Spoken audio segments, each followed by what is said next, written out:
there anything specific that you would like to be prayed over tonight or anything? Just for a good meeting, how's that? Heavenly Father, we thank you so much just for these men and women who are here today, tonight, Father.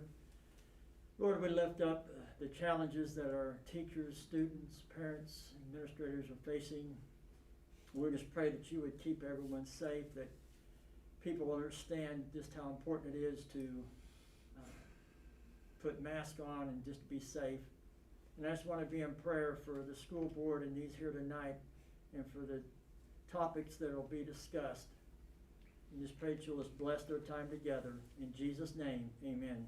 Amen. Thank you. We'll call the meeting to order at 7:13. Oh, sorry.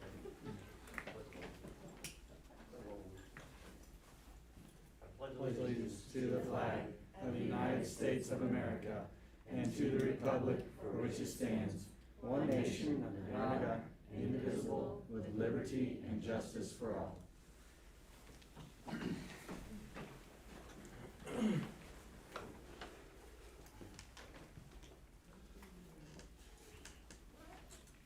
Do roll call now. Monty Tripp. Yes. Drew Hudson. Here. Sue Anderson is yes. I am here. Jennifer. Here. Savannah Rose. Here. Jim Slick. Here. We do have a quorum. I'll entertain a motion to approve the agenda. Wait that motion. Second. Chandler. Monty. All in favor? That's everyone. We'll start with a report from Ryan and Bobby from Navigate.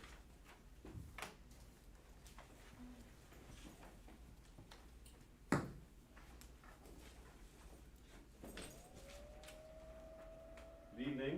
Haven't seen you all for a while. It's good to see everybody. I think you may have on board packets. I'll pass this out. Maybe it's a little easier to see. I'm not sure what got printed. So we can start. So a couple things I wanted to share with you all tonight.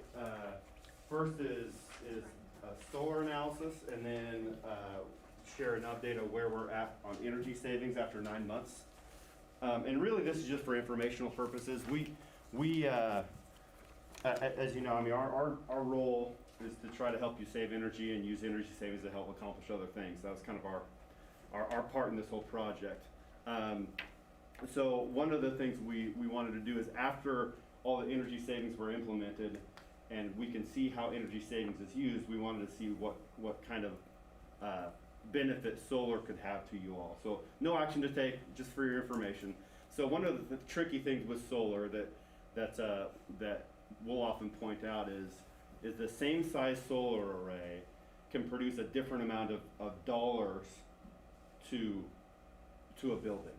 So if you look on the far right side, it shows solar production value. The same size array of a $200,000 array can produce different savings.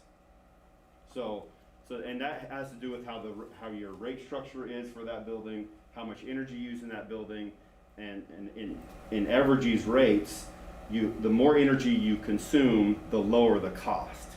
So depending on what rate you are in and how you use, again, energy using that rate will affect the effective solar production value, or how much really that kilowatt hour that you produce in solar energy actually pays you in effect. So this is just a summary, a preliminary analysis we wanted to share to show the payback of different size arrays on roofs. So one of the things that people always ask is, where would you put them? Is it on the ground, on the roof? Typically we see on the roof in this area, mostly for just ease of maintenance and so they don't get vandalized. So most of the time we see them on roofs when there are new roofs on buildings. That's a good time to do it. So there's a lot of information here. There's actually, we reviewed it with Mr. Huffington and Jeff Webster. They thought it would be good to at least share this with you all as you move it forward in the future and future plans of the building after construction is over, something to consider.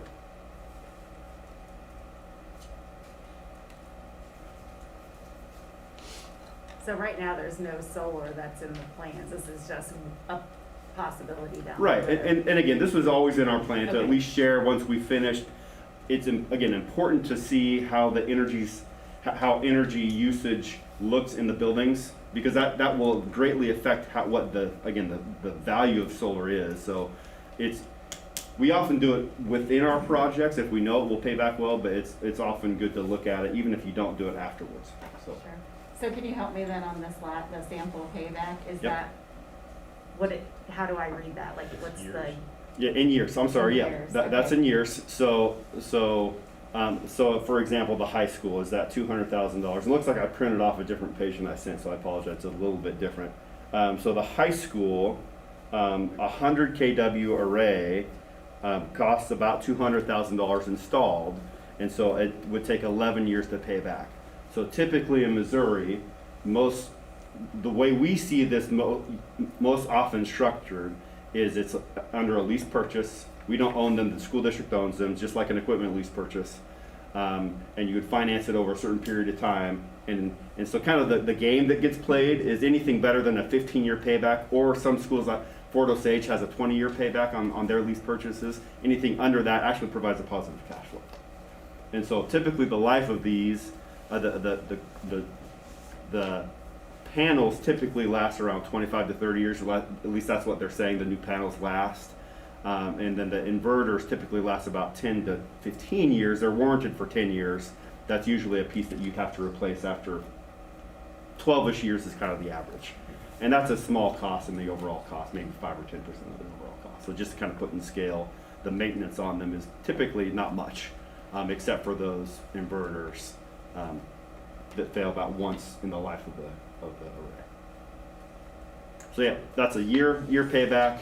And again, this is a preliminary high-level analysis. We have not got pricing. The $2 per installed watt is just what we've seen in the market around Kansas City and installed. That includes structural analysis, engineering, any development costs, and install. So when you're calculating this, do you take into consideration what the anticipated electricity cost increase is gonna be over time to get to that, sort of that payoff as well? Yeah, sure, and we actually did that with you all as well. We anticipate, I think KCB has averaged about a 4% increase in electric cost year over year over the last 15 years, and we just look at historical rate increases, and we don't anticipate that changing a lot. So that's what we would use typically.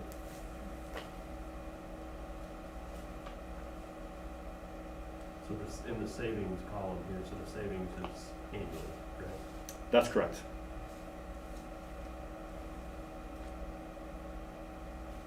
And so why I'm saying it's a simple payback is because it's not financed, nor is it escalated.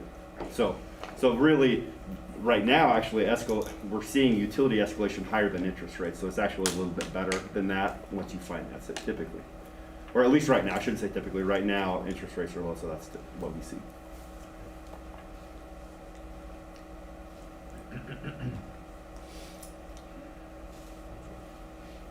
One other thing that we owe you, or we have shared that we wanted to look at.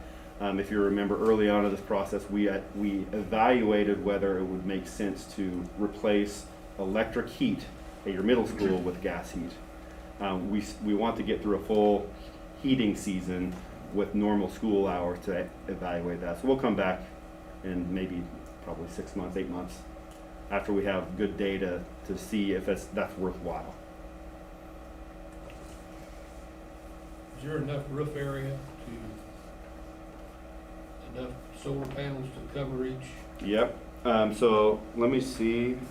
square footage over here? Yeah, so this square footage, plus or minus square foot, is it on that one that I gave you? Yeah.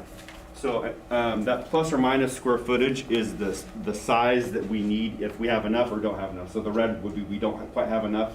When we do this, we do what's called a helioscope. It's a standard evaluation tool for solar, and we get a Google Earth image, and we can place exactly the size of the equipment to actually evaluate it. We've not done that yet. That's quite a bit more detailed analysis.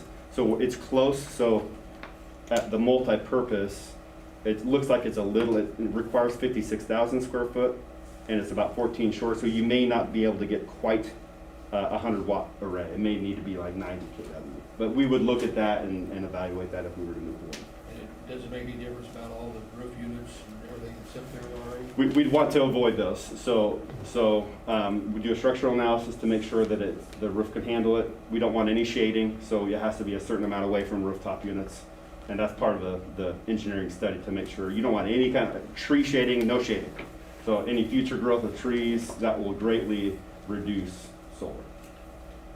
We already had an issue with loading if we had enough screens on in the Yeah, elementary, Yeah. the reality is I shouldn't have even put on elementary. I should have hid the elementary. It would not be on the elementary. Disregard that one. Yeah, you don't have adequate roof structure for the elementary. And besides that, there's a lot of rooftop units.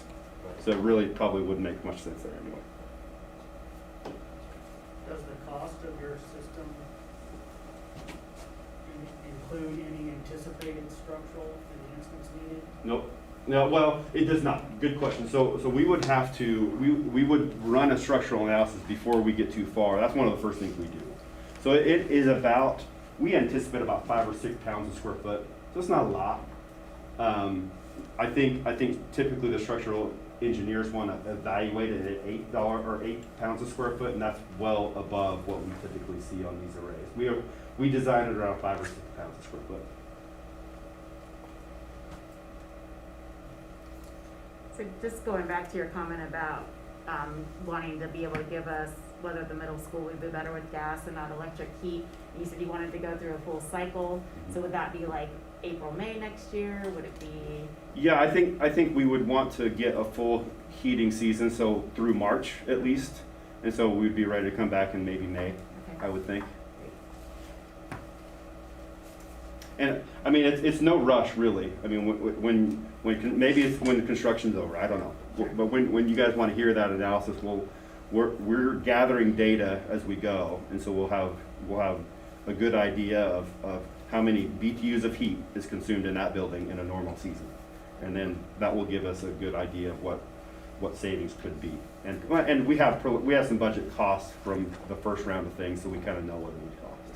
I just don't wanna lose it because there's a lot that will happen between now and Oh, sure. April, so I Sure. just wanna Well, make sure we know we'll that. be in contact, and we won't let it slip. Any other questions? Thank you. Okay, the next slide, so just a quick update of where we're at with energy savings. So we're at month 9, and we have data through month 9. Things are looking really good.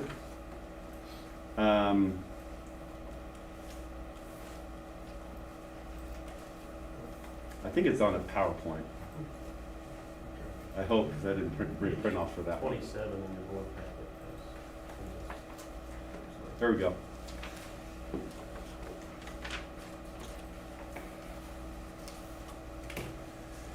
So three bars here. So the gray, the high one is the historical baseline. We wanted to show what last year was, but that's not a typical year. But just to kind of put a comparison to it, the blue is what you're actually at in the current year over 9 months. So a significant decrease in electric consumption over that time, over that 9 months. So again, the gray is a 3-year average of your bills before COVID. Orange is actually COVID year mostly, and blue is what we're actually at.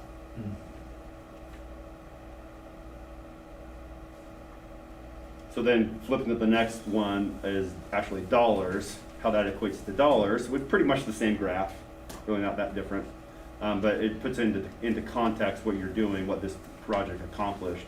So as of right now, the historical baseline, you would have spent $379,000 on an average year, and you're currently sitting at this point in the year, and at this point in the year, you've consumed $240,000. So that's even better than last year with COVID and very little occupancy of buildings. So that's done really good. Go flip to the next one. And so this next one puts the kind of everything into context with the goals. So again, projected annual savings where we thought you would be at a year, and then the year-to-date savings on the left. So several of the buildings are actually over that. The middle school significantly over. So that's outperforming. And I will say, I think that your facility staff's done a great job at it. We see a big range of facility folks that either don't want to mess with it or just have other important things to do, and so their attention gets diverted. I think your facility staff, Jeff Webster's done a great job of working with control service, working with our engineers to make sure that the schedules are working right and to continually optimize. So your folks are doing a good job. That's the only way that you outperform savings, is what we see, is when we have facility staff and administrative staff that really buys into it and understands it and sees the benefit of it. So absolutely outperforming in several of the buildings. A couple of the buildings were right where we thought we would be. A couple are a little bit negative. Those are pretty small sample size, pretty small buildings. It can vary a lot year to year. But the big schools are definitely looking really good.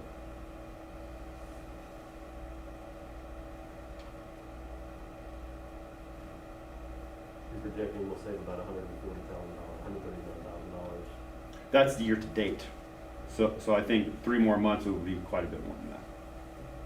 We thought you'd get around 133 and you're at 139. 139. Yeah. Bobby couldn't be here. His wife had an emergency, so he's excited about it. He's done a great job as well.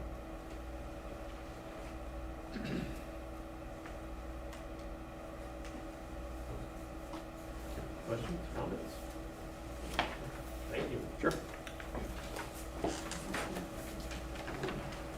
Entertain a motion to approve the Devon's update. So moved.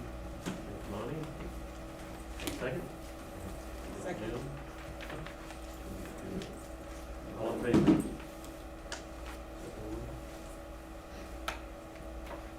Have an update from J.E. Dunn. Jeremy? Yes. Well, thank you for letting me come in and give an update. It's been a wild last couple of months, especially the last couple of weeks, as I'm sure Adam can attest to, as well as Mr. Hovington, and Jeff, who's not here. But I guess to give an update, we did get the high school turned over, passed all the inspections with health, the city, fire, everything. So it can be moved in, which I understand that they did use the kitchen today and served meals.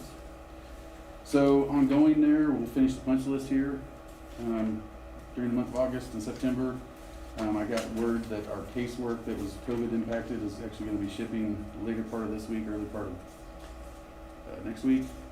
So we'll work after hours and get that installed.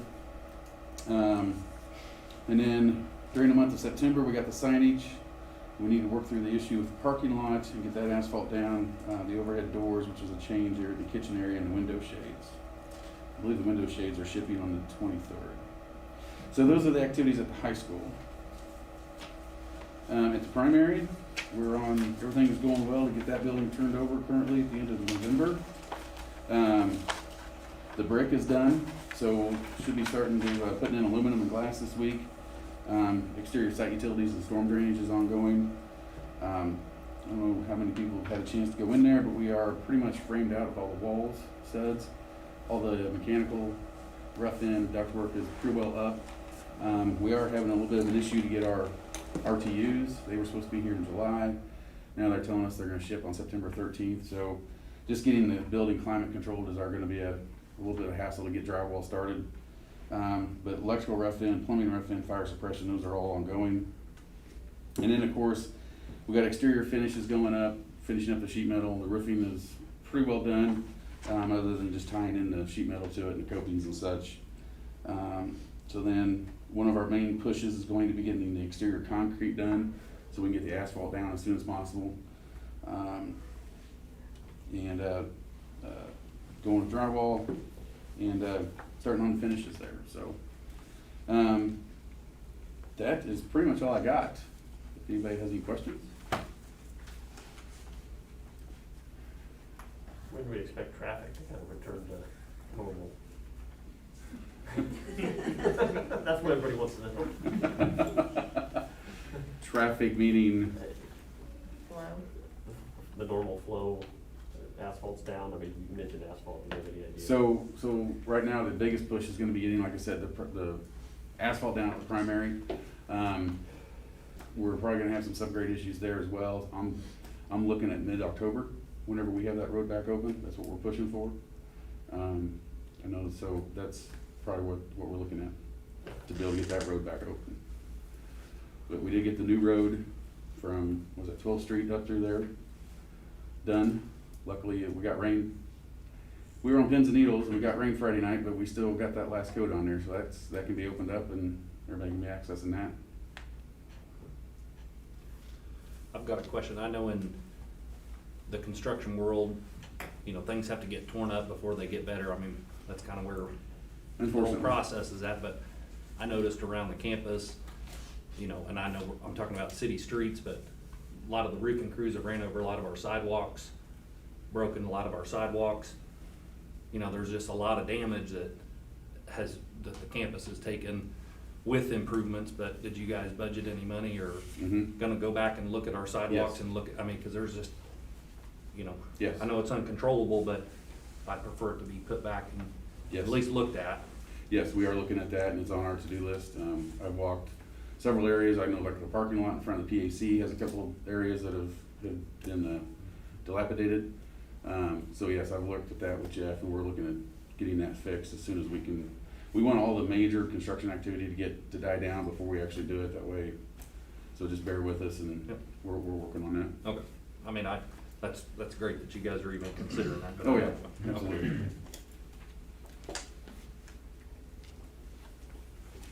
Any questions?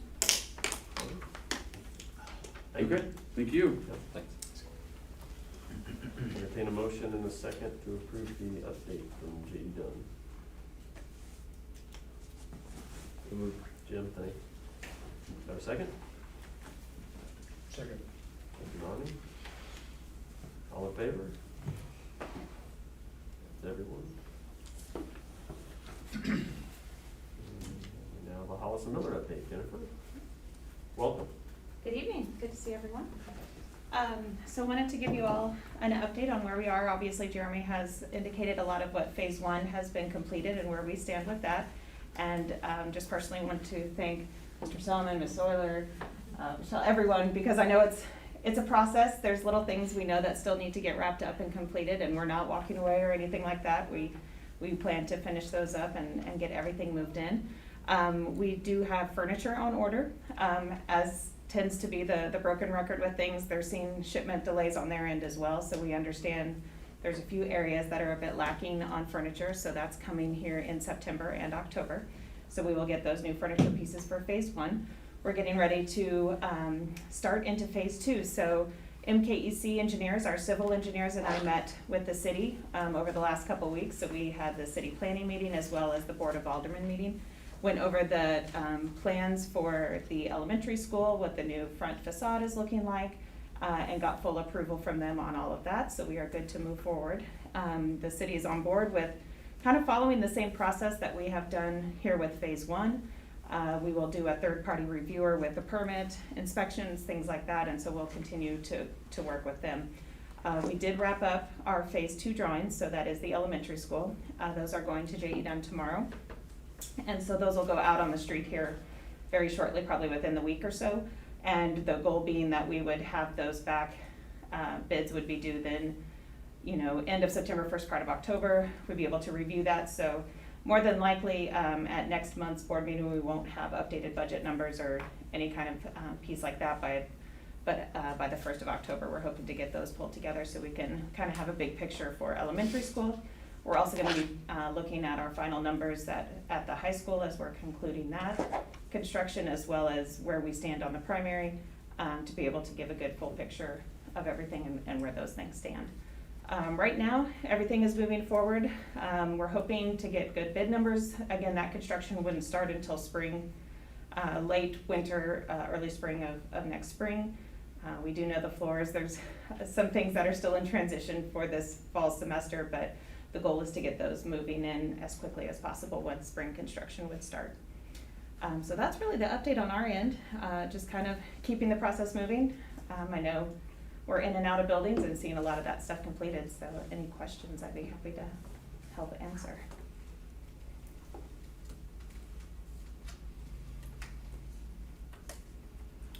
None? All right, Thank you, awesome. Jennifer. Thank you guys very much. Thank you. A motion and a second to approve the Hollis Miller update. Thank you, Marty. Have a second? Second. Thank you, Tony. All in favor? That's everyone?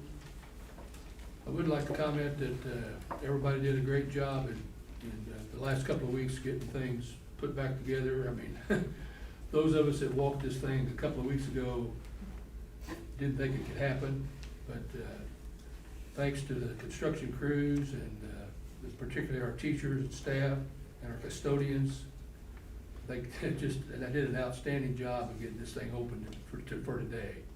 And I wanted to let you know how much we appreciate that. Yeah. Thank you.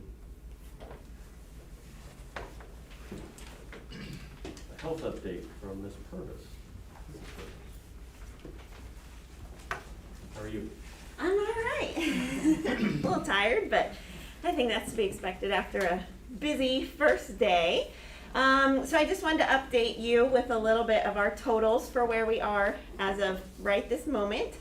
Currently we have 11, oh that's not right, 13, I did not count that right, 13, sorry, my spreadsheet wasn't working, 22 current quarantines and 9 currently we have as cases.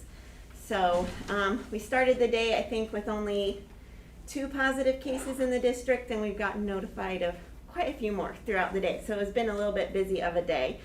And then since the beginning of the school year for this, we just started keeping track August 1st, just we had to have a cutoff date for our nurses. We have had a total of 29 quarantines and 18 cases of what we are keeping track of. We have also done 8 tests of those rapid tests that we do through the state, and currently we have a 50% positivity rate, so half of the ones we've done here in the district have been positive. I just want to give you a little update. We had a fairly lengthy nurses meeting last week to discuss different things of how we're going to do things this year, and it's always a big question of who's identified as a close contact, who has to quarantine, all of that type of thing.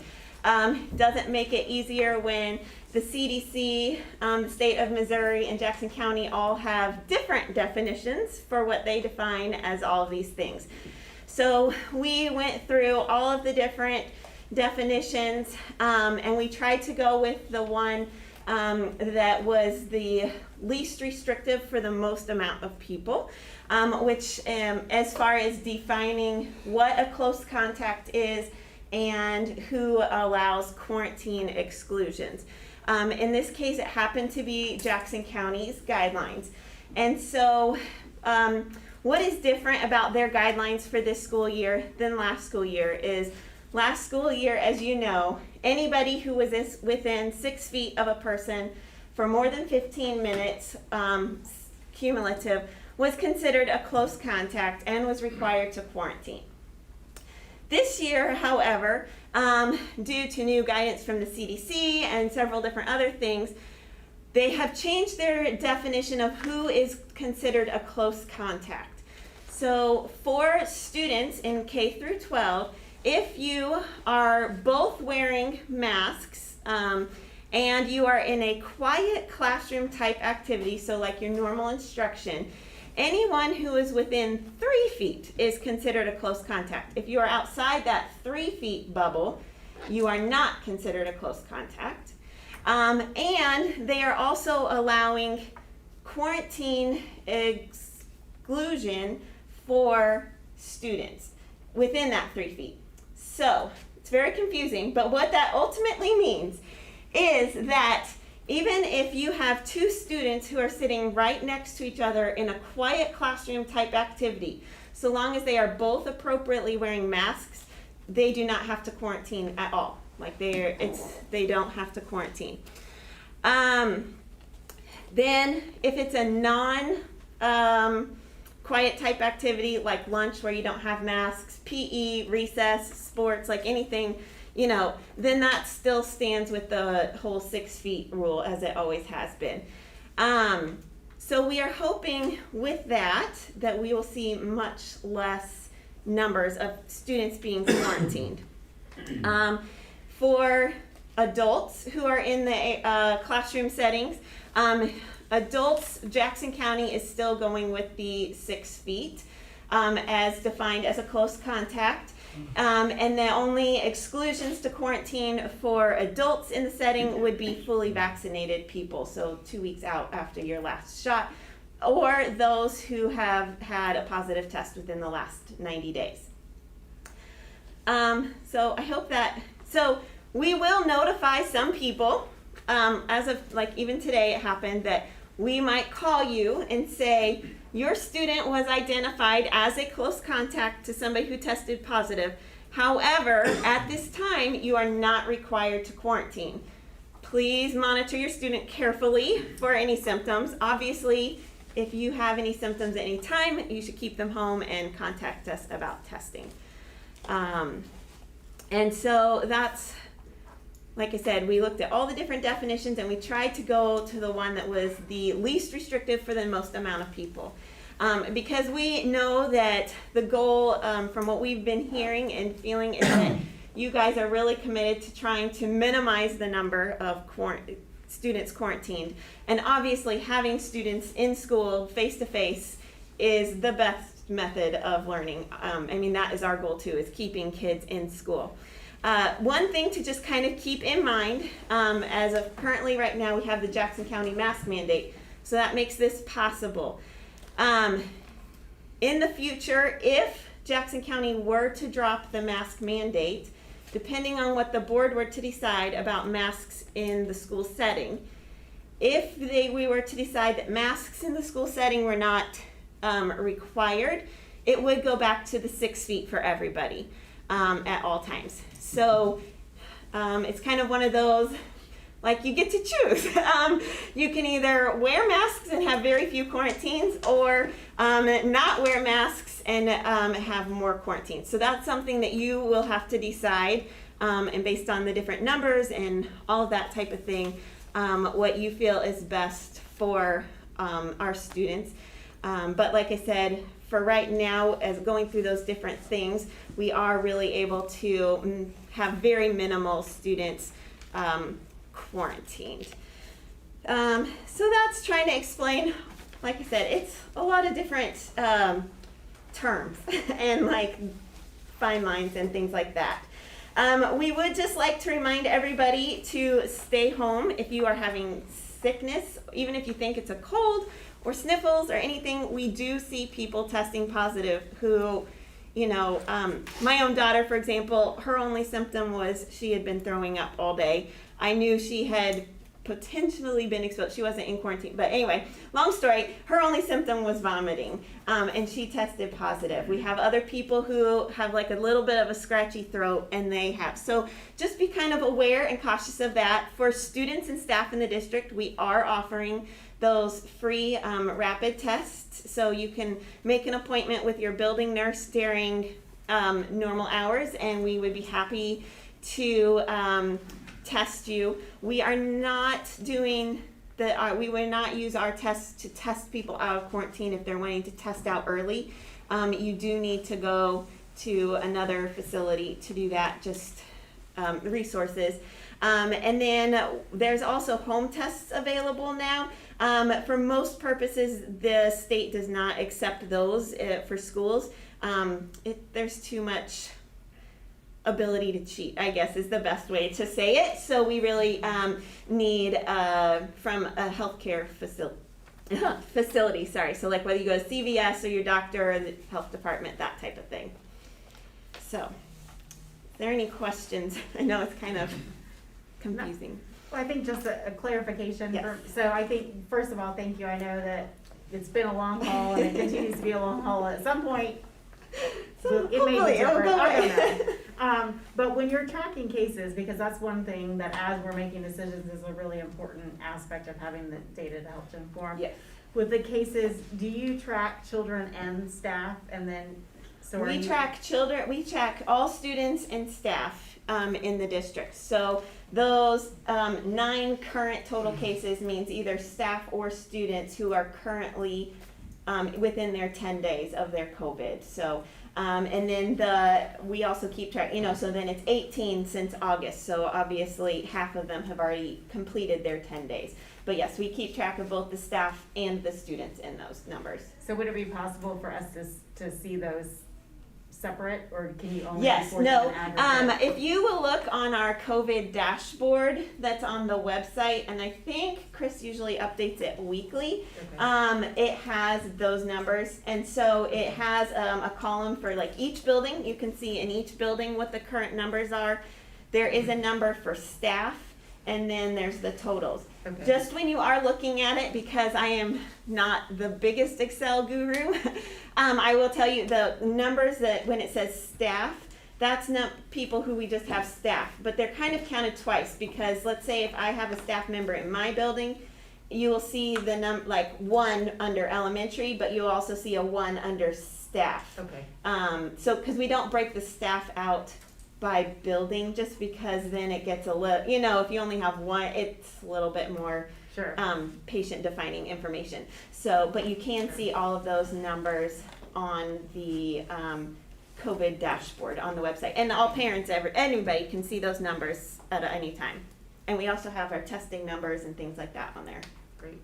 And then it's my understanding, I know that there was the vaccine option available to students over the summer, and then the second round is coming out, or will there be any other opportunities for students or staff to get? Oh, vaccines you mean in when the county health department? Yes. So the county health department, I don't know their exact date. I don't know if you know off the top of your head. Tomorrow. Okay, great. So I was like, I don't know. Wait to hear back from Jackson County, yes. Oh, Okay. so maybe. So what they had told us when they were coming out to do the vaccines for us, that they would follow up at the appropriate interval for, I don't even know if they did Moderna or Pfizer. Blah, cannot Pfizer. speak. So the Pfizer one, and so they would come out at the appropriate interval for that to give the second shot. If anybody else did not go to that one or is wanting the vaccine, you can always call your pediatrician. I believe the health department. It seems like every place I go, like Hy-Vee, it's like get $10, or lots of places have vaccines available. If anybody is having trouble finding a appointment for that, please definitely contact your nurse, and we can try and help find you a place to get that if that's something that you are wanting.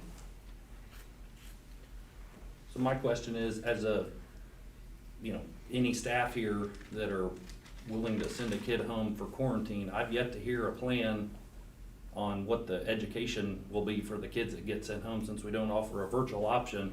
You guys are comfortable sending them home, and I've yet to hear a plan on their education.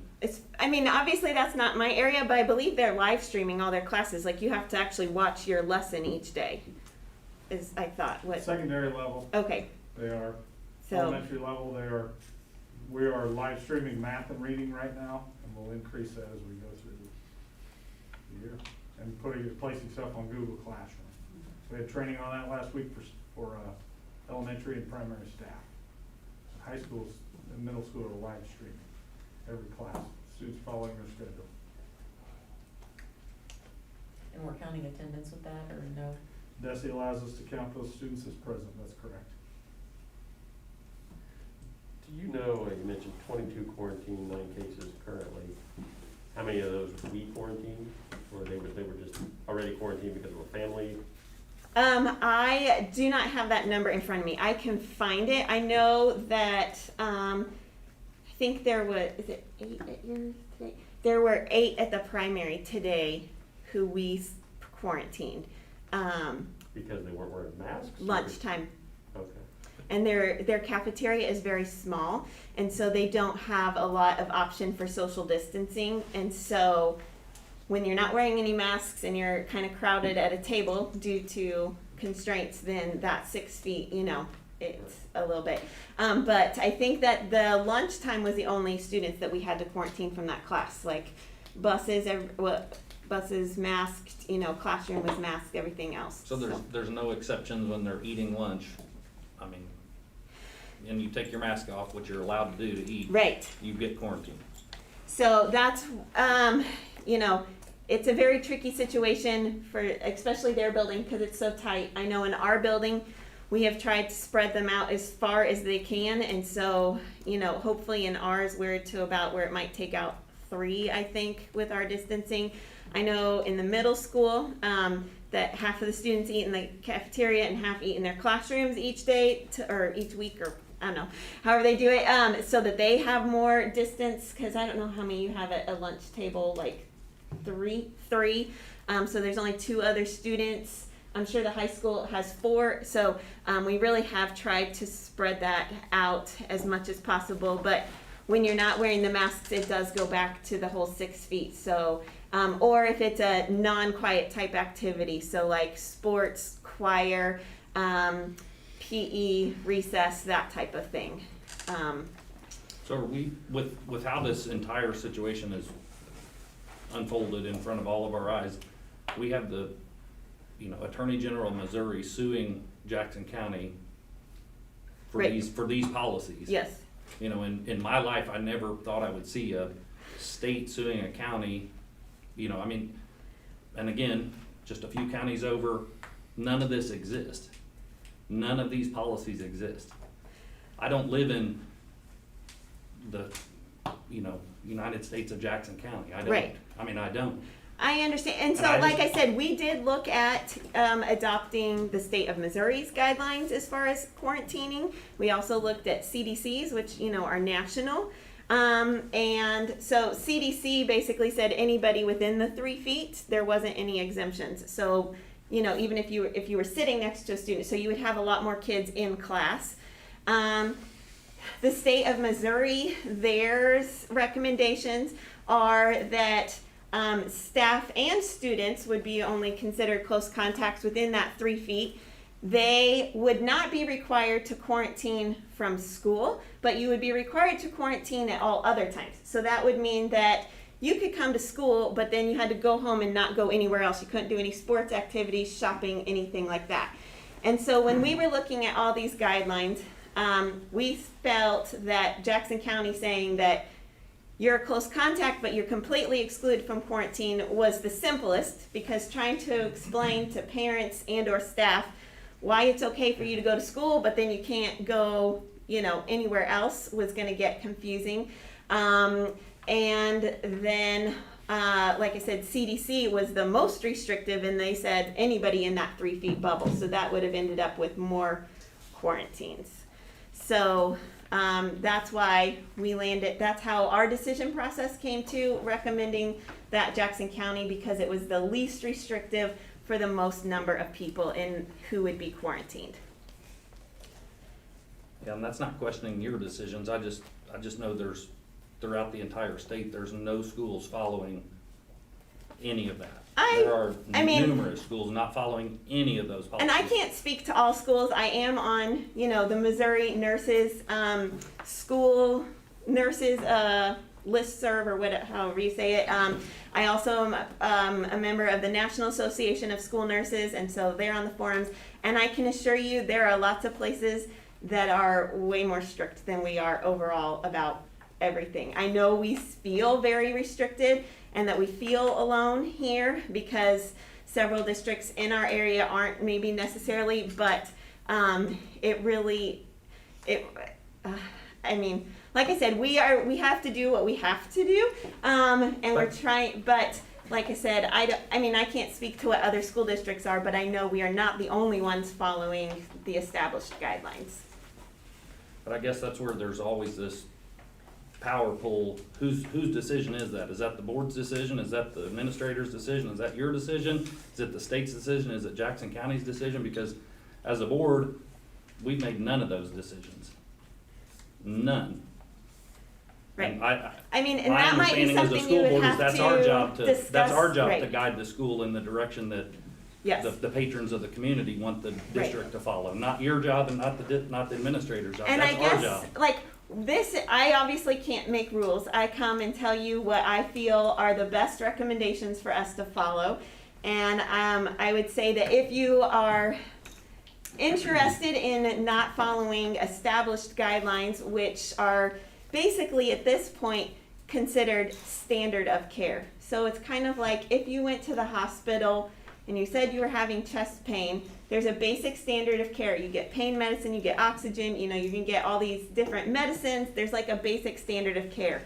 Nationwide, the experts in COVID have said this is our basic standard of care. We know that it's this many days, you know, for symptoms, you know, so the 10 days, they come up with the basic standards of care. And so anybody at any time can always choose not to follow the standard of care. You could go to the ER and the doctor says, I'm not going to do this for whatever reason, but they had better have a good reason to not follow established basics, because you know, you just have to look and say, who are we and what's our expertise in deciding against what the established standards are. And I am not an expert in COVID. I just read a lot and try and make the best sense based on my training of what's out there. And so I guess if you have questions about doing different things, that's when you might want to talk to the district legal team as well and say, this is what we think, you know, and see where they go, because I don't know who legally has the rights to make all these decisions, because that's not my area. My biggest problem is, you know, if we look back since this all started, when you guys take it upon yourself to do the contact tracing and set our administrators up to do that type of stuff, you guys are then responsible for that, period. And when you send a child home that's healthy, they stay home healthy for 14 days and never got sick and come back to school and missed out on numerous school functions and education, first and foremost, who takes that burden? So I will tell you that we are not determining this. We are acting as agents of the health department. We are assisting them because that is, by all the state standards, it says that we must assist them in the contact tracing. And so also that we, you know, it's not something that we take lightly. All of the nurses, we actually, because we felt so strongly about it, we actually attended a 6-hour certification course through Johns Hopkins University on contact tracing. So we actually are certified contact tracers, just like a lot of people in the health department are. And so it's not something that we just like came up with things on our own. We have had additional training in this area before we undertook that, because we do recognize that it's serious. And that's one of the things, you know, when you're deciding, like, I mean, obviously nobody likes wearing masks. I mean, they're itchy, they make you, anyway, but when we're deciding further on, like if there isn't a county mask mandate, do you continue masks so you can decrease quarantines? Different people are going to have different opinions. Some are like, I will take the risk of having my child quarantined for the week or 2 weeks or whatever it is, rather than having them wear a mask the whole time. Other families might think, I cannot take that risk of having my child quarantined because I cannot stay home with them because I will lose my job. And so, you know, we understand that these are serious, and we know there are so many kids who are so far behind from staying home. And, you know, obviously we do anything we can. Our goal is the health of the students and the staff here. And we know that being in school is the best for their mental health, it's the best for their education, but we also have to protect everybody's physical health. And for some people, some people get anxious and nervous about coming to school. They are worried and scared coming every day about getting something or different things. And so there's a broad range that you have to look at, and we are really just trying to do, like I said, follow the established basics standards of care based on people who are much smarter than I am, who know a lot more about it, while trying to protect our staff and students to keep the most of them healthy and in school and learning. And I'll just say that I think the way that it's going about now is that path of being able to keep students in school. I think we see other districts in the area that started without mask mandates that have gone back and revisited it because they've had to quarantine 222 children. You have school districts that are having to make tough decisions. That's a different question, I think, Drew. Like, who truly is the end-all, be-all decision maker in this? And that is the frustrating part on all this.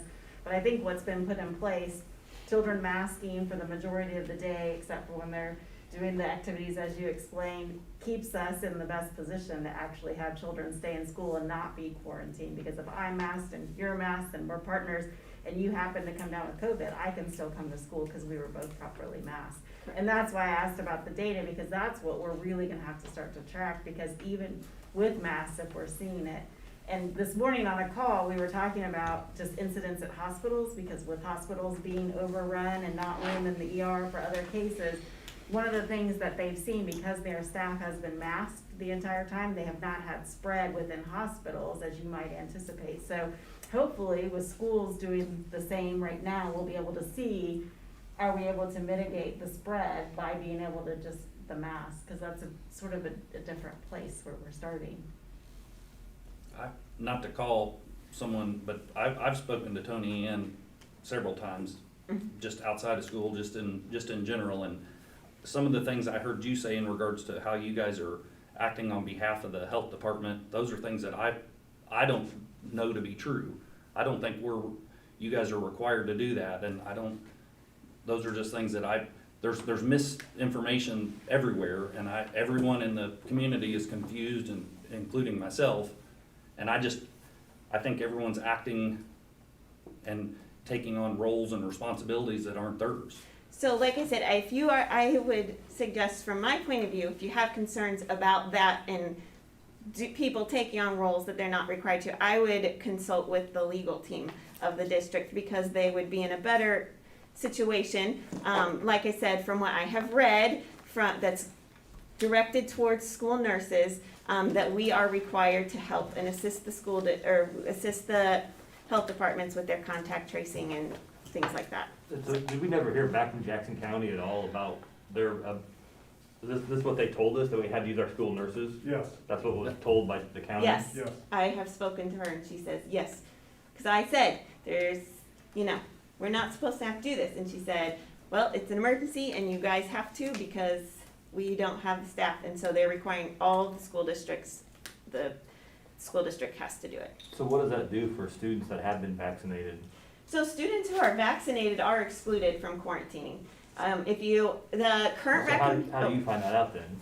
So if we have somebody who is identified as a close contact, then as part of our, contact tracing, we are taking, figuring out who they are, and that is one of our questions that we do ask if you have either had a positive COVID test in the last 90 days, or whether you are fully vaccinated. And then we do require proof of either one of those, just, a copy of that. And then we say, okay, great, you are excluded from quarantine. Current CDC guidelines state that if you are a vaccinated person and you have been exposed, that they would recommend that you wear a mask for 2 weeks and be tested at day 3 to 5. And so we share that guideline, or, that recommendation with them. That is optional. And then if they at any time during that quarantine exclusion period get sick, then obviously they should stay home and seek treatment. You mentioned a positive test or vaccination, obviously. What about an antibody test? So currently, nobody nationwide accepts antibody testing, unfortunately.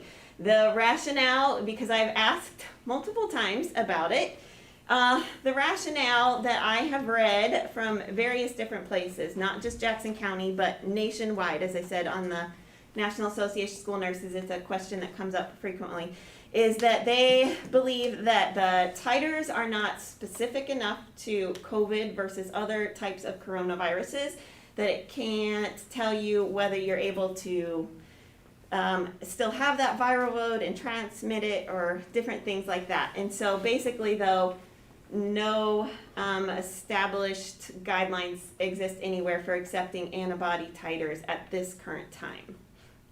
Now, hopefully with our they're doing more research on that, and as they are testing people who've been immunized and they're having titers, and they're continuing to test people who have had it and they're watching those titers, they can come to a level, because they could say, well, you have antibodies, but we know, for like if you have or if you had like measles, or if you had chickenpox or hepatitis B immunization, we know that there's a certain level number of those titer or those antibodies that you need in your blood to be immune to it. And if it's below that, you're only partially immune. I think part of it is there's just not that data for the COVID to tell us like partly to where that cutoff line is. So at this time, unfortunately, it's an interesting for people who are curious, but it does not really any good in practicality. And there's other types of immunity that don't show up on those tests, also. So. So just so we're clear, for the students that were quarantined today, Yes. what district policy did we follow with those students? As far as the length of quarantine, we did tell them about that the board accepts the 3 different options. And so when we call somebody, we say that currently, or when I've talked to people, what I say is that you've identified you need to quarantine. The CDC does still recommend that 14 days is the optimal length of quarantine. However, they do accept several different ways to shorten it to either 7 or 10 days. You can have 7 days with a negative test at day 5, 6, or 7, or 10 days with no test. The reason for this is that at 14 days, we know that there's almost 0% chance of transmission that somebody would become positive.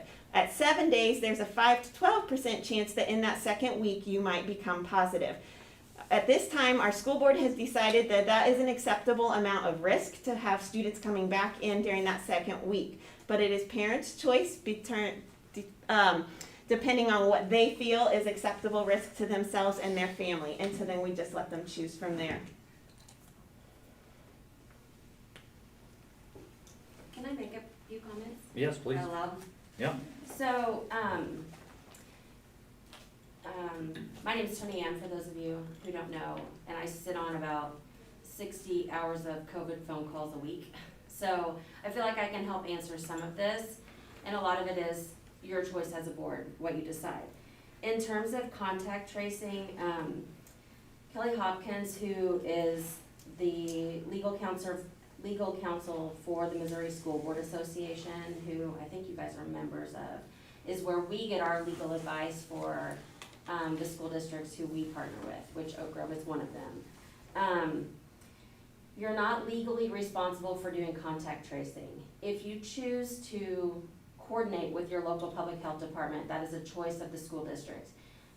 My suggestion would be that if you're going to get into that space, you get a contract with them that says, we're going to reimburse you the cost of a nurse who's going to be on the phone with everybody making all of these contact tracing calls. Because the reality is, the health department is getting enormous stipends for this type of work.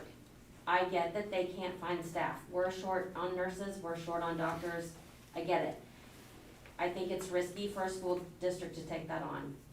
My caveat to that is that because you did the Johns Hopkins training, I think that puts you in a sticky situation, because contact tracing federally, you have to be certified in order to do it, in order to get paid for it. So I don't know where that goes with that the district went ahead, or that you did on your, I don't wanna say on your own, but for whatever reason, you all decided to get contact tracing certified. That may change how that works in terms of your responsibility back to the health department. I can tell you that the other districts we work with are not doing it. What they're doing is exactly what you're talking about, what you did in the school. If a child is exposed for 15 minutes or more within 6 feet without a mask, I would argue as a parent, so I'm gonna put my parent hat on for just a second, that 15 minutes, how long is the lunch cycle? How long did they stand in line? How long were they actually sitting at the table? I think that's where the risk comes in for a school district, is you have one mom that comes back and says, my kid had a stopwatch, they said they ate in 7 minutes, then you're opening yourself up for all of this speculation. So I think just being consistent. The other piece is on, so schools are not bound by HIPAA. I think a lot of times we hear people talking about HIPAA. The only people bound by HIPAA are medical professionals. So school districts don't need to be responsible for that. You are responsible for FERPA, which is another level of privacy issues. But I think when you talk about how do we ask people for their vaccine status, you really need a policy that says, are we going to say, you can flash your vaccine card to the nurse, they can check it off and you're done? Do we want a copy? If you put a copy into a child's personnel file or student file or whatever you call it at school, then it becomes part of the FERPA management and regulation. So I think that can't just be, well, here's how we're gonna do it this week, here's how we're gonna do it next week, but you have to have a policy, because otherwise you do get in some sensitivity, privacy issues, and you could get a parent that comes back and says, well, you asked this person to show it to you, you asked this person to bring you a copy, and then you're in a discrimination mess. And I will tell you, I will address that. We do the exact same thing for everybody across the board, district-wide. We treat it as any other immunizations. We require a physical we make a copy and it is uploaded into the documents for teachers and staff who are claiming that they don't need to be quarantined due to an exemption. We do require, and we keep a copy of that as well.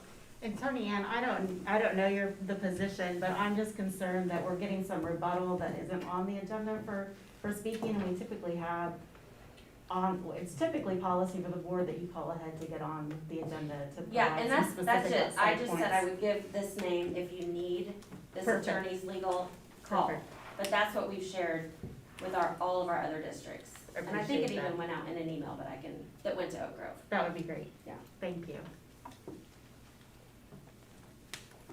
See, that though is what the district needs. Someone who's not inside the district to tell us other things that happen outside of our district. Sure. Well, as I said, I I would mean, that's suggest my point, talking to that's, your legal team. and I appreciate her coming here to talk, and that's not really getting off subject, cause we're talking about a health update. Well, I'm not saying that it's off subject. I mean, just Drew. I'm because it saying- opposes certain I'm- people's beliefs and ideologies in here, that's when someone gets and talks in that form, then someone who opposes it always jumps But if on them somebody instead of else- letting them talk. But if somebody else was if somebody else came forward and asked to speak at length, but to the board, they would be asked to have been put on the agenda. That's what's happened in the past. It's a point of order. I'm just asking that we follow that. I'm not saying we shouldn't get other opinions. I think it's important. We're hearing, Nurse Purvis has shared several places. We can get additional places. I think we've heard we can reach out to the Missouri School Board Association. I just think we have to be careful there too about And then- how we follow that. And then I'm gonna speak again, I hear a few administrators over here mumbling under their breath that I don't appreciate either when someone's speaking out against the way they believe, so I don't appreciate that. Are you talking to me? Yeah, I'm talking to you. What did I say? Thank you. To make her stop talking. No, I just. Yeah, said get back to the Adam, agenda. it's okay. I heard it, it's okay. Okay. I have a question. How Yes, many ma'am. hours of contact tracing are we talking about, and who is doing that exactly? Who's making the phone I'm calls? Who serious. is documenting? All of that stuff. So in most of 100% the serious. buildings, it's a tag team effort. Usually 100%. we get seating charts from the teachers, and then hopefully those are all measured out. We do have it where we've gotten quite a bit faster at it. And so the calls usually, the nurse will help come up with the list. And then either the nurse will make the majority of the calls if they're running short on time, because, you know, if you've been identified and we want to make sure you get Local health department, but we are not required to do the contact tracing. So, and I heard all year how overwhelmed everybody was and how tired they were and how they were working so many extra hours. So I'm kind of in alignment with Drew in that, is this something that our district should be taking on? And if we are supposed to be taking it on, then we should be getting funding to cover that. And that's not you. Right. That's us. And that's something that we really need to address, because we meet once a month, and in between those meetings, it seems like thing after thing after thing comes up. There is a very diverse consistency in our buildings and perspective from parents on how administrators view things. That's frustrating for them, which in turn becomes frustrating for us. So, and my thing is we all need to be on the same page. We all need to understand why we're doing what we're doing, and maybe we don't agree with it, but we know it's for the best of our students to be able to get the full education that they need. Yeah. Because that's our goal. And the reason those calls would have gone out late at night is because we were trying to prevent students who were possibly infectious from coming to the building the next day.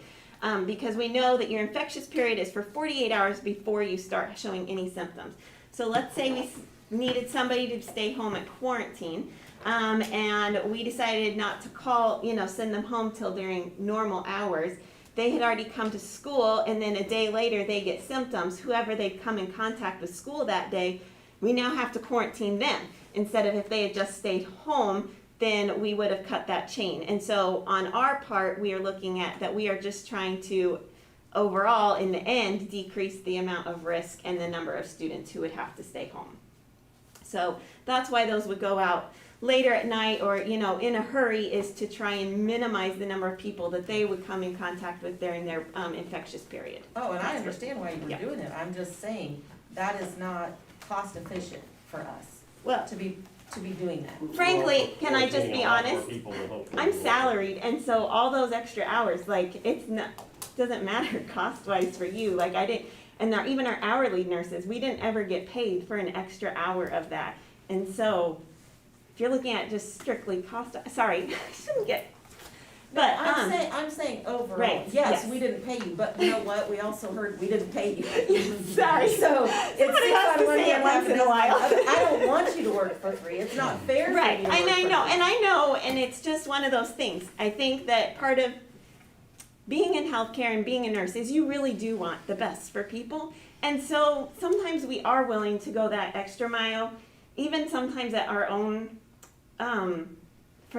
against our own sake. That's not the right words. Your sacrifice. Yes, thank you. Because we really truly care. And that's why we go into nursing, is because we deeply care, just like educators do. We care, and we really want what's best for people. And that's why we are, once in a while I might say something, but it's not like I'm up here picketing every day or something for No, I know that. a raise, so. So it sounds to me, what I'm hearing is there's a couple things that we as a board need to look into, and there's a couple of resources that have been shared that we can look at so that we can, as mandates change, which I imagine they will at some point, we're ready to make the decisions that need to be made. I think the question I have is if at some point the board decides, hey, we're not gonna handle the contact tracing, first of all, what liability do we have if we have positive cases and we're not letting parents know their kids were exposed? Because Jackson County is not gonna do the contact tracing. We know that. What other districts do is, when there's a positive case, they send an email out that says there's been a positive case in this class, watch your child if you feel like you need to Well, and quarantine the other them. thing I mean, too- you don't have to contact trace, we are not contact tracing properly to begin with. You can't, they don't tell us for a fact if this kid was around them or not, so then you just mass quarantine everyone anyway. That's not contact tracing. So this year we are doing it more how you would consider it. In the past, it's still contact tracing. It's just more conservative way of doing it, how we did it last year. One thing I would like, if you decide that we are not going to be involved in the contact tracing, one thing to consider is how do we as a building then know who is supposed to be at home in quarantine? And if they are, if they're absent because they're on quarantine, if we're counting attendance for those, how that all is going to play. Because right now it's easy for us to communicate with our secretaries, and so they're putting in the correct codes, and the teachers, because we know exactly which students are doing what, when they should be back, and that type of thing. And so just if that's something you are wanting to take off of our plates, consider how that piece is going to play in, that we make sure that kids who are supposed to be at home in quarantine because their brother has COVID, but they're coming to school, how we're going to make sure that everybody stays safe as far as that, and that we're able to keep track of those things. Can I you have a clarify question. one Yes. thing too? Because I don't know what the consistency is, and the buildings, and maybe the principals can help with this a little bit.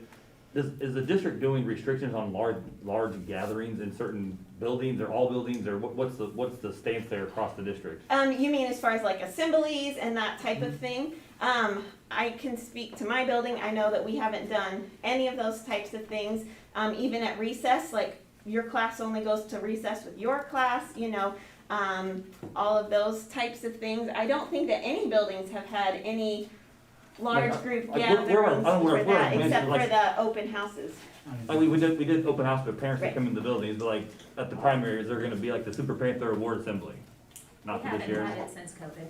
We did Is all that- of ours virtually last year. True, so I mean, is that something that we're not doing going forward? And so, is there plans to change that? I mean, what's the thought process? And I mean, like, there's no large gathering restrictions in terms of like a home volleyball game. So what's the difference of inviting all of our fans and students in for a home athletic event, but not doing an assembly? I'm just asking, I don't really, that's just a comparison, I don't know. Is there a reason that we're not? I mean, I would say, from my standpoint, that going to a large gathering assembly like that is a choice of the family. Whereas we have a lot of different families, as we can see, with lots of different viewpoints. And so, in the school, we are not forcing them into a situation that would make them uncomfortable or be it is still considered a more risky activity to attend a large group gathering. I mean, we have had to do some things like, I teach the puberty class, as fun as that is, to the 5th graders, girls. And so like last year we did do that where I got all of them together, but each class was able to social distance from the other class to remain in their cohorts. I see what you're saying, like, so at this point now, like, why would we close down like school dances? If that's a choice to come, I mean, every kid in high school looks like going to homecoming, and this is their Right. senior year. That, I mean, So that's, where are we as a district here, because we're making choices to go and attend I can tell events, you that the nurses, as far as I know, did not have any, saying that. have any conversations Okay. regarding those decisions last year, unless like the high school nurse did that, but I don't know about. But so that would be something for you guys to discuss. Yeah. On the assembly side, I see everybody's at school, so you don't really have a choice, everybody's going to the assembly together, it's Yeah. supervised in the building. Yeah. Like you're saying, but like an extracurricular, like student dance, what's the difference of having the student dance versus a home athletic volleyball game? Right. They're both considered riskier type activities since they're indoor with large gatherings. And so one thing I think you just need to look at is the community numbers, our numbers as a district, where we are. You know, obviously we have a lot of not percentage-wise a lot of positives, but we went from 2 this morning to 9 this afternoon, you know, just as people were notifying and things. So that would just be things I think you would have to kind of look at all of the data to make those types of decisions. I just Yeah. think that in those decisions, if we're making unfair decisions based on athletics are perfectly okay, but now we're not gonna have student dances, that doesn't make any sense. Well, as far as dances, it's a lose-lose, because either you don't have the dance and you're in trouble for that, or you have the dance and you quarantine 50 kids and you're in trouble for that. So pick your poison. Yeah. It's still a matter of choice, though. We're removing the choice, Yeah. is I think what Jimmy's trying to say, and that's why the lawsuits are happening in the first place, is because it's a violation of civil rights, and we're enforcing those violations right now. But it's an order from Jackson County, so we're following that until that gets overturned, then it's gonna be. But a there's no totally order, there's no different story. order on large gatherings though. No, there's not. I mean, you're gonna have 77,000 people in Arrowhead Stadium in 2 weeks, but yet we can't have a 400-person homecoming dance? I mean, if I was a senior, I mean, I went to school here, so I remember my senior homecoming. That's terrible to lose that just because of where we are, and it makes no sense that the night before homecoming, I could have went to the volleyball game and there's 1,000 people in the gym. But now we're not gonna have homecoming dance? That makes zero sense. So, I don't understand like where that even came from, like, the assembly thing, yes, that, you're right, it's in school, it's not a choice. Any kid can choose to go to the dance or not go to the dance. If they think it's gonna be a hot spot or whatever, they don't have to go. But why kill it for everybody? I mean, we're not turning fans away from athletic events at all. I mean, our first home football game, that stadium's gonna be packed like every Friday night. And nobody's gonna be wearing masks either hardly, because, I mean, unless you choose to, but it's not gonna be required for us to wear a mask at the home football game, is it? I don't, it's outside, so I assume not. So, So was the large gathering made at on a building level or at a district level? We discussed trying to keep students safe as best we can. So there's gonna be, you have the opportunity, if you're sitting in a volleyball game, you might be sitting around 5 students. If you get quarantined, but a dance, it would be impossible to try and contact trace that. It could be 25, 30, 50 kids, which would knock out a huge portion of our student body. But if Which I they're know all, quarantines are a huge problem, so we wanna try and limit quarantine. I think So my frustration is according to what we're hearing, if both parties are masked, there's minimal exposure that we have to worry about, nor contact tracing. So removing all of that seems overbearing, I guess.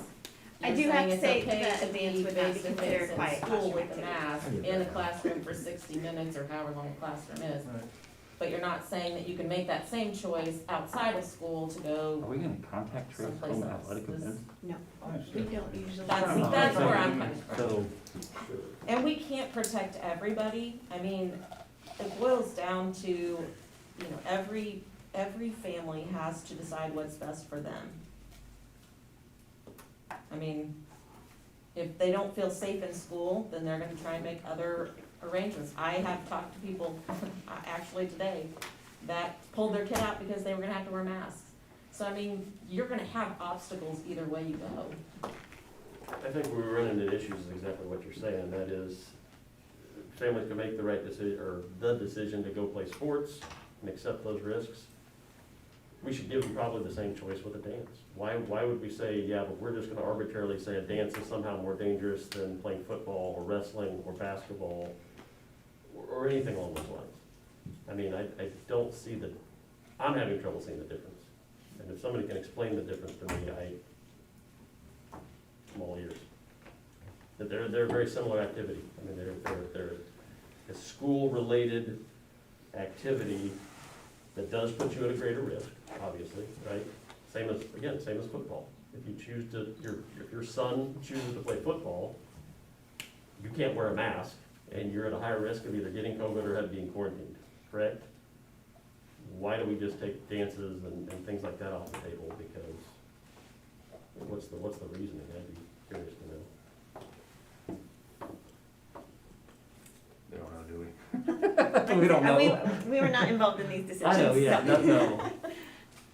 Can I answer anybody else's questions, or? Okay, Thank well, you. thank you. Thank you.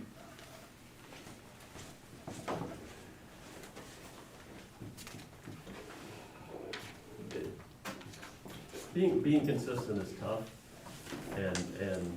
but we've got to do our best to be consistent. Again, I know I'm repeating myself, but I can't disagree that I don't see how a dance or the homecoming parade or anything like that is a different choice for the parents and the students than deciding to play a sport activity or be in band or choir. You're at extra risk when you go to choir, when you sign up for choir. I don't see how we can just arbitrarily take that off the table and just say, we're not doing that. For some reason, that's more of a risk than, again, picking a sport, right? Any other questions or comments? Accept a motion in a second to approve the health update by Ms. Purvis. Thank you, Mommy. Do I have a second? Second. Thank you, Jim. All in favor? 5. All opposed?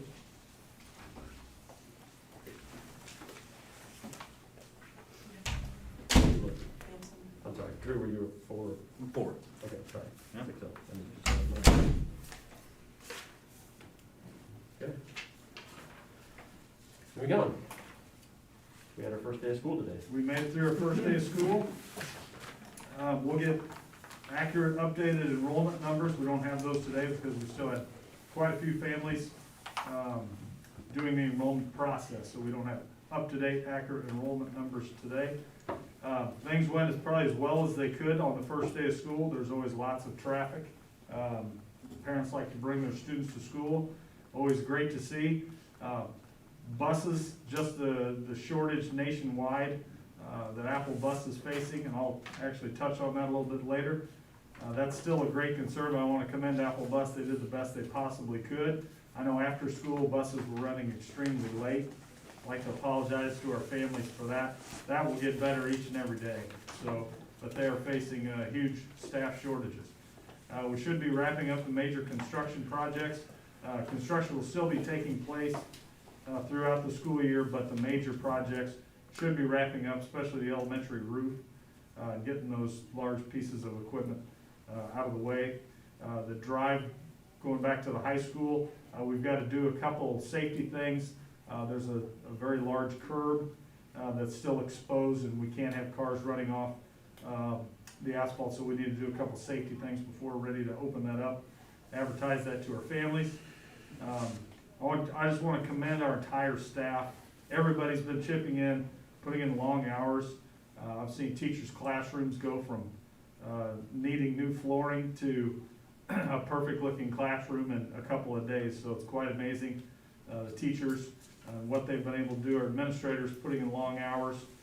Custodial staff, they had an entire gymnasium stacked 8 feet high with supplies and file cabinets, and they moved that out in a couple of days. Back to teachers' classrooms, our nurses, Mrs. Purvis, just staying on top of it and taking everything that they've been doing. Our technology department's been running ragged for months on end now, and trying to keep up and get everything back from construction. And especially the people in central office, they've all stepped up tremendously, especially the ladies taking on just extra duties. So I just want to commend our entire staff back to school. So we're off and running, and transportation will get better, and we're going to keep showing up. I just want to echo the transformation. Monty and I were at the elementary on Monday, and they were jackhammering in the halls and dust. You couldn't see because the dust was so thick. And then by Thursday with the back to school, maybe there's no tile, but you couldn't tell that all that mess was happening. So I think that's great. And then Laura, I thought about you all that next day and tried to figure out how to clear my calendar to get back to help, but I wasn't over there, but I'm gonna assume it all went well to get there, so I know it was a lot, and there would still be a lot of dust accumulating over time, so I just wanna echo that, but it was pretty miraculous when I walked through the elementary on Thursday after what we saw on Monday.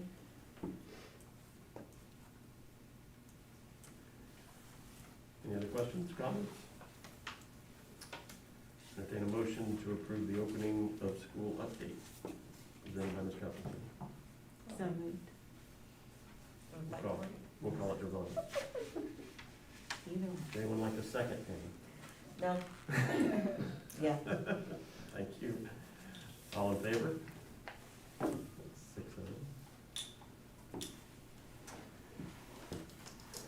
New business. Anything on the other side? Consent agenda, right? Get the consent agenda. Entertain a motion to approve the consent agenda. I'll make that motion. Thank you, Danielle. Have a second? Second. Lonnie? All in favor? Everyone? Tom's gonna present, changing our December board meeting as we do every year. Yes, we actually, our fourth Monday of December would actually fall on December 27th. So I'd like to ask just to move that up 1 week to December 20th. We're still in session at that time. Questions or comments? They mark the calendar. Entertain a motion to move the December board meeting from to December 20th. Make that. Thank you, Tim. Second. Thank you, Molly. All in favor? That's everyone.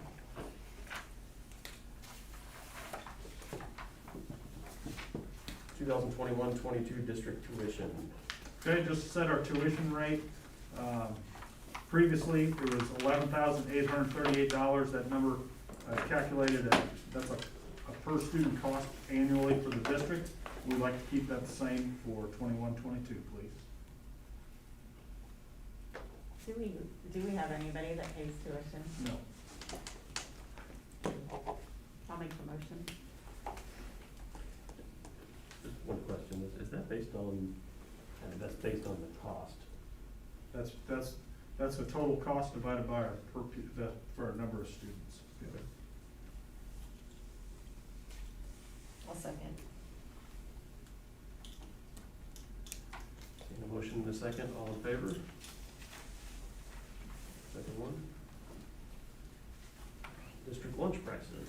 Okay, and once again, this year, students are not charged for lunches, but I felt it was important to try and keep pace with costs as they continue to increase, even though students are not charged. What we don't want is when lunch prices come back to have to raise prices by 25 cents in 1 year. So we just need to keep pace with the costs that are associated with that. So I'd ask to raise lunch prices for students, staff by 5 cents each. So a total of a nickel increase across the board to raise lunch prices, please. We did not do this last year. So we're actually a little bit behind, but I felt it was important to try and keep up. Questions or comments? Do I have a motion? I'll make that motion. Thank you, Tim. Is the pricing really into effect though, because aren't all lunches free? They are. So what is this like a dollar figure that gets figured into like a budget because it is free, or what's the reason of raising it? Just to keep up with the increased costs that we face. So it just keeps it a current thing with the board, even though it is a free? Yes. Yep. We didn't want to go, if let's say that they kept that in place for 2 or 3 more years, have to raise it a quarter in 1 year. Gotcha. Go back to paid lunch. So I have a motion, do I have a second? Second. Thanks, Drew. All in favor? Is everyone? We have a transportation update. Okay, there's 2 different parts to this. The first one is our district bus. As we know, that's been in needing some repair, unable to make those repairs. There's a lack of inventory, like a lot of things right now. So Apple Bus is actually taking on that transportation. I'd like to thank Mr. Harvey. He worked on that quite a bit, and we feel like we can recoup the majority of those funds through special education. So I think we'll be okay on that. We're going to continue to wait for inventory to improve and get back with us about possibly replacing that bus on a couple different avenues. So I just wanted to give the board a quick update on that. At this time, I didn't feel like our district bus, while it is usable, I would prefer not to transport students if it's in need of repair. So that's the last thing we need to be doing. Second part to that, just a transportation update in general. Across the country, school districts are facing huge staff shortages when it comes to school bus drivers. Apple is no different. They've done a remarkable job with what they have. In fact, they had us fully staffed, and then we lost 2 drivers yesterday. One resigned and one is actually has COVID. So we're back to being at really a critical point with Apple. So what I'd like to ask is for us to start to work with Apple a little bit closer about possible remedies to that. Without getting into too much detail, possibly front-loading our invoices monthly so they can raise pay temporarily to try and fill our staff. And then on the back end, they'll make that up on the back end, but that's just one avenue. To me, this is, the last thing we want to do is cut services. I know that the state of Missouri says that you can limit buses to 1.5 miles from your school. I think that's the last resort. I would rather use other district funds to where we don't have to lose any services for our students.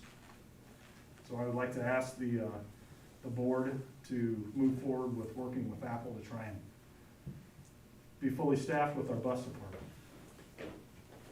And none of that would actually affect the budget or the overall cost. Correct. Overall costs would remain the same. What we do is we basically pay them more now so they could raise driver pay while we're in this shortage, and then adjust it later on in the year. Correct.